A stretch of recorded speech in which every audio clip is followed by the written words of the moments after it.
Okay, so this is video 1 of the Psychology AS OCR revision videos I'm doing for the sake of making everything easier over the next few weeks before the exams. I'll hopefully do the same thing next year for the A2 studies once I've got them covered. Okay, so let's begin. This video is on Loftus and Palmer, split into 2 experiments. Firstly, we'll start with the background and then move on from there. The background to the experiment was Loftus and Palmer had been doing research at Washington University into eyewitness testimony, which was a major area of interest at that point. And this study was basically to investigate the effect, well, the link between memory and language. So if you see me looking back here, I've got some textbooks laid out across a bed, and I've got the course study open on my computer. So the sample was for experiment 1. The sample was 45 students, probably, I'm guessing, from Washington University, where Loftus and Palmer were teaching, or rather professors. And each was shown 7 films between 5 and 30 seconds long.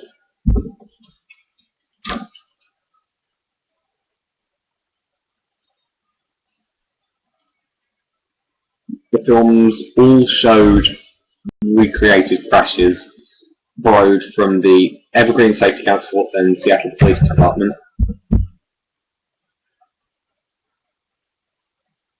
And then they were given a questionnaire. The questionnaire had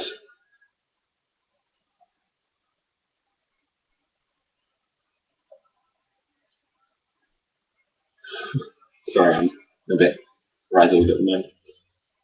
The questionnaire had a number of foil questions, such as give an account of the accident you've just seen, and some other questions.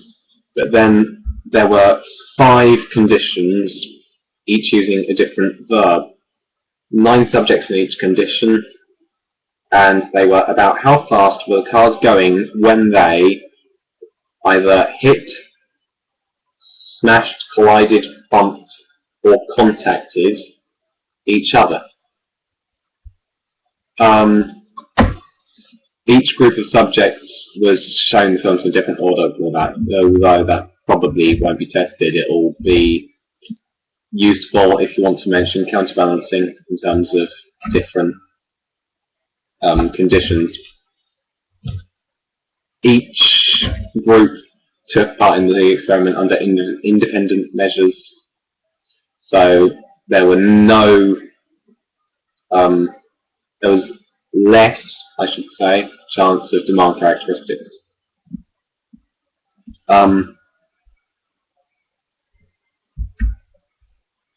Then it comes to the results for experiment 1, which was smashed experimenting for a crash of, I think it was 30 miles an hour. Smashed got 40.8, collided got 39.3, bumped got 38.1, hit got 34.0, and contacted got 31.8.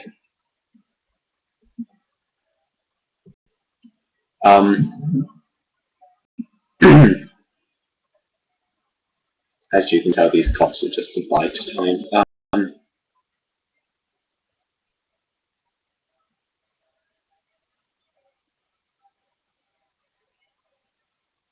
This is an estimate of the right.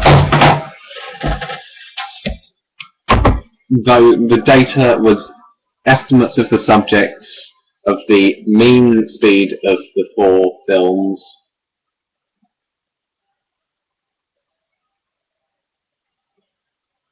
that were staged crashes.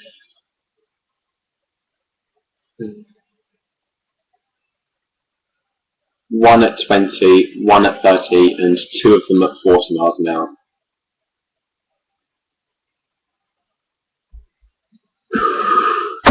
This isn't going well for reverse view.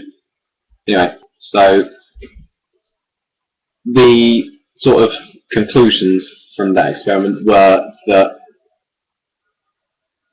the more dramatic the verbs, such as smashed, seemed the more dramatic the verb, the higher the speed estimate seemed to be. But they weren't sure at this point whether it was just that the experiment was slightly biased, or whether it was actually what they were searching for, which was that the critical verb, the independent variable, was affecting their memory of the crash. So then they went on to do the second experiment, which used 150 students, all American, as you'd expect from the previous experiment. They were shown a film depicting a multiple car accident that lasted less than a minute. And, well, the film lasted less than a minute. The actual crash lasted 4 seconds.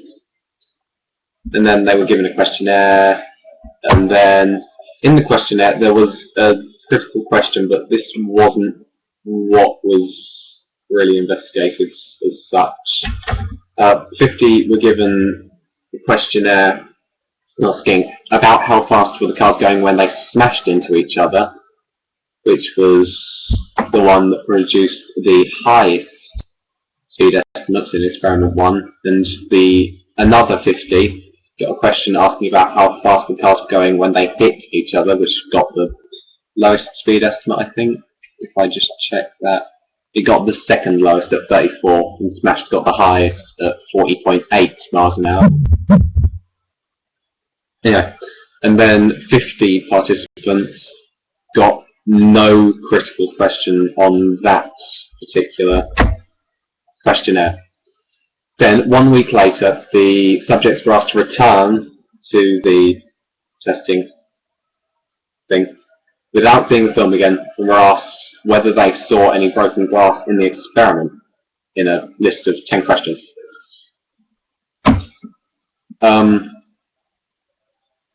The results tended to show that I keep dropping my mouse. The smashed condition returned a... Right. Rewind a bit. In the actual film they were shown in Experiment 2, there was no broken glass in the accident. Just clarifying that. All the cars involved in the accident had their glass removed for the sake of recreation and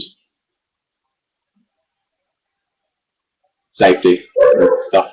Anyway, so smashed condition returned a response rate of 16.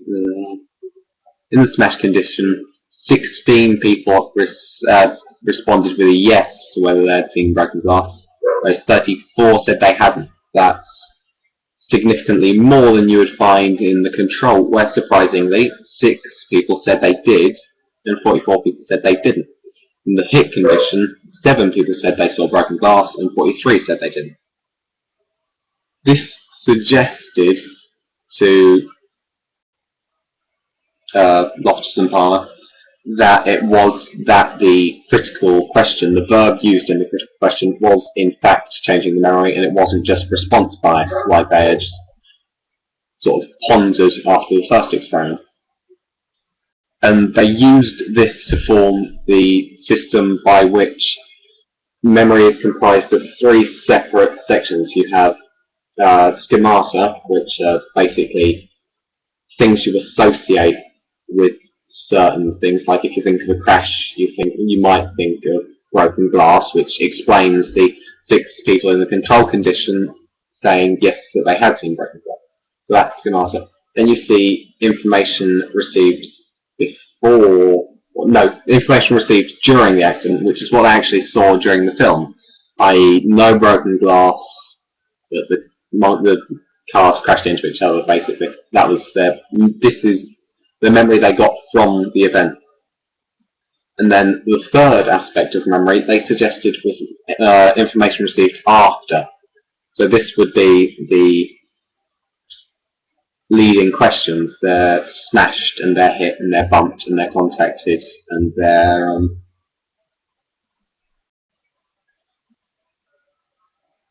there's something else I've forgotten. Collided.